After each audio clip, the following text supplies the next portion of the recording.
A pesar de todos sus esfuerzos, los Amish no son inmunes a la vanidad. La vanidad para la cultura Amish es muy similar a lo que es para el resto de la gente. No tienen los autos para lucirlos, pero sí tienen galezas. Así que pueden mejorar sus galezas tal como uno mejora su auto. Lo interesante es el reto que se establece con la humildad. En resumen, parecería una carrera descendente. Si tienes la humildad como meta, la gente puede empezar a competir para ser más humilde que los demás. Así que al esforzarse tanto para no ser vanidosos, la humildad se convierte en vanidad.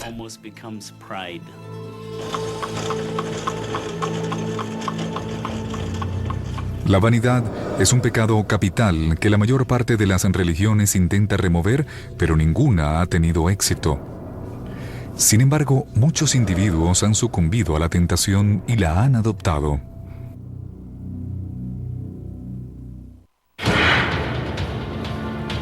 Los 7 pecados capitales son un esquema tradicional de la maldad que tienta al alma humana. Y la vanidad siempre ha sido considerada el pecado principal. Para bien o para mal, la vanidad ha sido la energía que ha motorizado la historia, inspira y corrompe usualmente al mismo tiempo. Un ejemplo, el emperador que se coronó a sí mismo porque sintió que nadie más era digno. En 1799, Napoleón Bonaparte era un talentoso general, cuyo asombroso éxito alimentó su insaciable vanidad más allá de los límites. Cuando Francia quedó pequeña para contener su ambición, pretendió conquistar Europa y soberbiamente logró controlar la mayor parte del continente y le otorgó a sus parientes los tronos europeos. Creyéndose invencible, el emperador dirigió una tropa de 500.000 hombres en una invasión poco prudente a Rusia. No obstante, al dispersarse y diluirse, sus enemigos atacaron. Napoleón fue obligado a abdicar y fue exiliado en la isla de Elba en 1814. Se escapó y reagrupó a su ejército, pero fue finalmente derrotado en Waterloo en 1815. Murió en el exilio en la isla de Santa Elena. Desde entonces, la expresión Waterloo en inglés se convirtió en el máximo símbolo de la derrota y de la vanidad desenfrenada.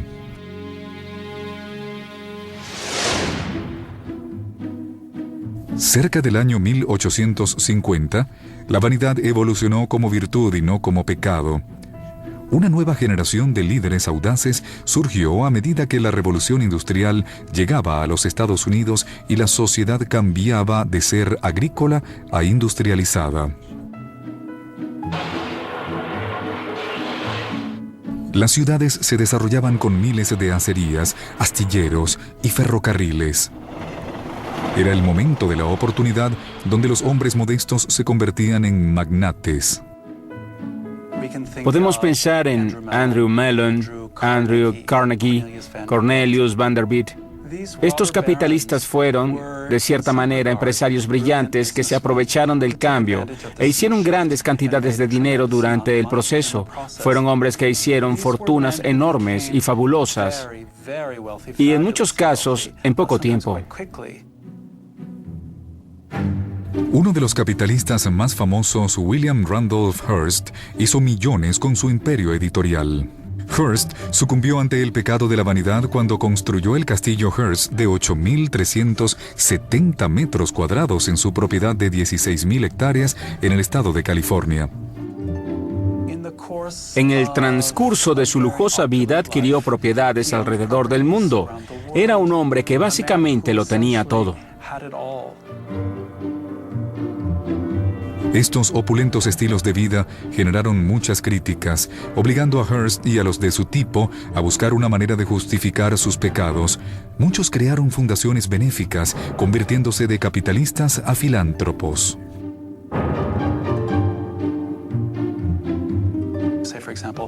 Tenemos como ejemplo la Fundación Ford. Para continuar disfrutando de la fortuna material y contar con la aprobación pública, era necesario hacer algo para ayudar a la sociedad. Era necesario mostrar que no se consideraban personas superiores a los demás, solo con más capacidades para hacer negocios. Así que la mejor manera de lograrlo era crear una gran obra benéfica y donar muchos millones de dólares. Y es aquí donde se encuentra la paradoja de la vanidad. Si hacemos buenas obras para proteger nuestra reputación, ¿no es eso cometer un pecado? Entonces, si donas una gran cantidad de dinero para que los demás te vean, eso es una demostración de vanidad. Y el Padre Celestial, tal como lo dice Jesús, no necesita darte ninguna otra recompensa porque ya obtuviste lo que querías. Atención y reconocimiento público, nada más. El pecado de la vanidad puede ser escurridizo. Algo que parece caridad puede ser realmente un arrogante vicio en acción.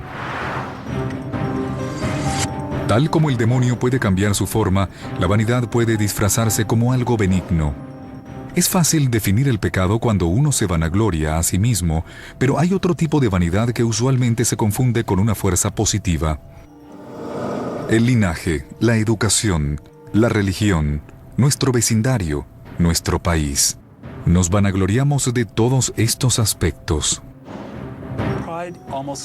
Casi invariablemente, la vanidad involucra una comparación de uno mismo con otra persona o grupo de personas.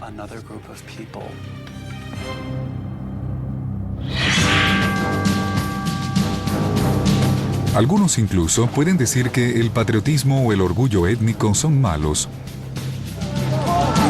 El mismo egoísmo que infecta a un individuo se puede magnificar en un grupo. Cuando los países comienzan a creer que se merecen más, pueden crear un infierno en la tierra. Y la vanidad de una persona puede ser el disparador. Fue la vanidad de Hitler lo que catapultó de una infancia mediocre en Austria hasta casi tener poder internacional. La autoridad abrumadora de Hitler atrajo un fuerte círculo de devotos admiradores que compartían su visión. Los nazis obtuvieron el control de Alemania y luego de toda Europa del Este. Hitler se elevó a sí mismo por encima de todo el mundo. Hitler intenta exterminar lo que para él era una de las principales amenazas para la raza aria, los judíos.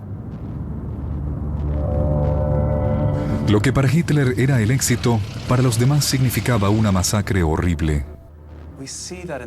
Observamos que a lo largo de la terrible lucha entre Europa Oriental y Occidental, la vanidad de Hitler no solo acaba con él, sino con su sueño de la superioridad aria.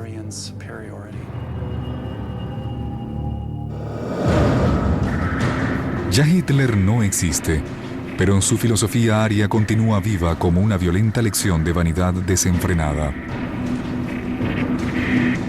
El pecado de la vanidad es tanto cautivador como engañoso.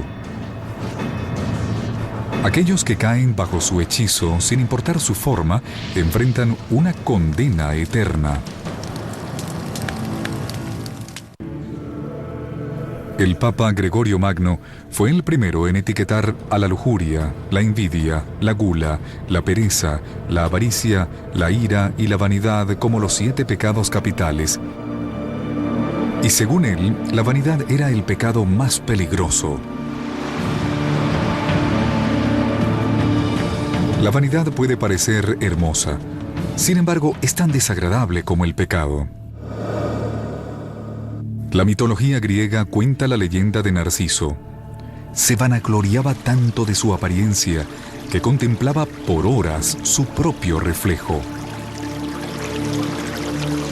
Enamorado de su propia belleza, intentó abrazar su reflejo. Cayó en un estanque y se ahogó, víctima de su ensimismamiento y vanidad. La historia es el origen del término narcisista. Alguien que se vanagloria de sí mismo, de su apariencia, de sus logros y que no puede ver nada más. El narcisismo es la representación del ensimismamiento. Un narcisista aplasta cualquier cosa que se atraviese en su camino a la perfección del concepto de sí mismo. Sí, es genial. Por lo general, un narcisista muestra una faceta amigable al público que lo ayuda a atraer a la gente. Si se considera un líder innato, necesita a otras personas que lo sigan. Sí, está bien. Cuando conocen a la gente son muy agradables y en ciertas situaciones muchas personas incluso aceptan el hecho de que son arrogantes porque también son geniales, inteligentes, encantadoras y divertidas. Nos gustan los narcisistas así.